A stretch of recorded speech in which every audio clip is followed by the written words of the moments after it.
BTS এর বলা এমন কিছু কথা যা প্রতিটি আর্মিকে নতুন করে বাঁচতে শিখিয়েছে, বাস্তবতা সম্পর্কে অনেক কিছু শিক্ষা দিয়েছে, তাদের মনে অনুপ্রেরণা জাগিয়েছে, আত্মবিশ্বাস বাড়িয়েছে।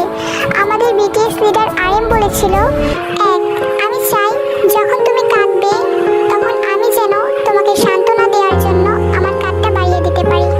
দুই, লাভ ইয়োরসেলফ, নিজেকে ভালোবাসো। তিন, তুমি যদি সর্বোচ্চ চেষ্টা করো তবে তোমার পক্ষে কোনো কিছুই অসম্ভব নয়। চার, যদি অন্যকে ভালোবাসতে চাও তাহলে প্রথমে নিজেকে ভালোবাসো। পাঁচ, সাফল্যের প্রথম ও সেরা সূত্র হচ্ছে নিজের উপর বিশ্বাস। আমাদের ওয়ার্ল্ড ওয়াইড হ্যান্ডসাম জিন বলেছিল, এক, আমি যদি চাঁদ হই তাহলে আর্মিরা হলো আমার পৃথিবী। দুই, তোমার জীবনে সবসময় হাসা উচিত। তিন, আমি দেখতে যেমনই হই না কেন আমি আমাকে ভালোবাসি, আর আমি এটা দাবি করি আমি আমার কাছে বিশ্ব সুন্দর।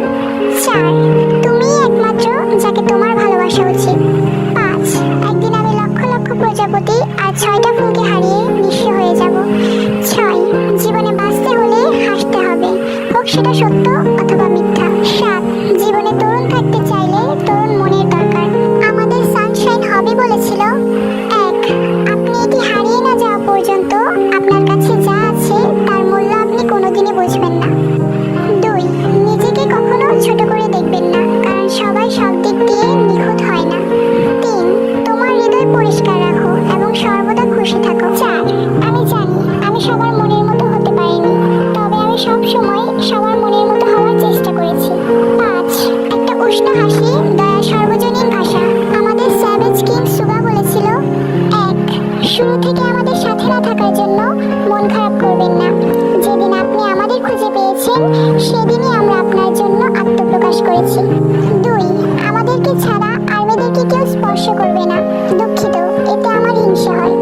তিন, তুমি জন্মেছ সত্যিকারের মানুষ হতে, নিখুঁত হতে নয়। চার, পৃথিবীতে আরো অনেক কেপপ গ্রুপ আসবে, কিন্তু কখনো আর বিটিএস আসবে না, কখনো বিটিএস এর মতো বিশ্বসেরা ফ্যান্ডম আসবে না। পাঁচ, নিজেকে কখনো অন্যের সাথে তুলনা করো না, তুমি নিজেই সেরা। ছয়, আমি কখনো ইচ্ছাকৃতভাবে কারো সামনে হাসতে চাই না, কারণ আমি জানি আমি হাসলে আমাকে একটুও ভালো দেখায় না। সাত, আমার একটা ইচ্ছা ছিল আমার বাবা আমাকে একটু ভালোবাসবে। আট, অবশ্যই কঠোর পরিশ্রম সবসময় ফল দেবে। আমাদের কিউটি পাই জিমিন বলেছিল, এক, মনে রাখবেন কোরিয়ার সিওল শহরে একজন মানুষ আছে যে আপনাকে বোঝে।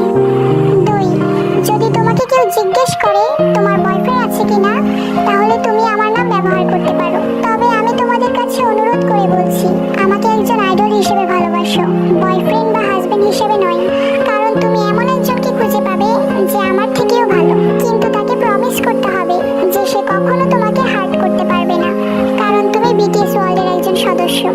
তিন, আমার ভয় হয় যদি কখনো আমি আমার ভালোবাসার মানুষকে খুঁজে পাই তাহলে আর্মি আমাকে আগের মতো ভালোবাসবে তো, কিন্তু আমার বিশ্বাস আছে আমার আর্মিরা আমাকে সবসময়ই ভালোবাসবে এবং সাপোর্ট করবে। চার, আমরা যেদিন ডিসব্যান্ড হয়ে যাব ওই দিনটা আমার জন্য ভয়ঙ্কর কষ্টের হবে, যা আমি কখনোই সহ্য করতে পারবো না। পাঁচ, সবার সাথে ভালো ব্যবহার করো, কিন্তু নিজের কথা ভুলে যেও না। ছয়, একবার হেরে গেলে ভেঙে যেও না, কারণ ব্যথা মানুষকে আরো শক্তিশালী করে তোলে। সাত, এমন স্বপ্ন কখনোই ত্যাগ করবেন না যার জন্য আপনি প্রায় নিজের অর্ধেক জীবন তাড়া করে এসেছেন। আমাদের বেবি টাইগার ভি বলেছিল, এক, ভুলে যাও কে তোমাকে আঘাত করেছে, কিন্তু এটা কখনোই ভুলো না এটা তোমাকে কি শিখিয়েছে। দুই, নিজে গর্বিত না হওয়া পর্যন্ত থামবে না। তিন, যখন কোনো কিছু কঠিন হয়ে পড়ে তখন কিছুক্ষণ থামো, কিন্তু পিছিয়ে যেও না। চার, দয়া করে আমাদের 7 জনকেই সমানভাবে ভালোবাসুন।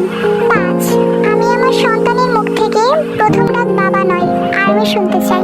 আমাদের কিউট বানি জঙ্কুক বলেছিল, এক, একজন আইডল হওয়া অনেক কঠিন, এটা জেনে আমাকে একদিন লক্ষ লক্ষ হৃদয় ভাঙতে হবে। দুই, সাফল্য এমনি এমনি পাইনি, তার জন্য অনেক ত্যাগ স্বীকার করতে হয়েছে, আমাদের শৈশব বিসর্জন দিতে হয়েছে আজকের এই দিনটা দেখার জন্য। তিন, পেছনে কোনো ছেলে শীষ বাজালে ফিরে তাকাবে না, মনে রাখবে তুমি একজন মেয়ে, কোনো কুকুর নও। চার, তোমার নামে কে কি বললো পরোয়া না করে নিজের মতো করে বাঁচো। পাঁচ, সফলতা ত্যাগ চাই এবং কঠোর পরিশ্রম তোমার ভাগ্য পরিবর্তন করতে পারে। ছয়, বাঁচতে হলে প্রথমে নিজেকে ভালোবাসতে হবে, এটা স্বার্থপরতা নয়।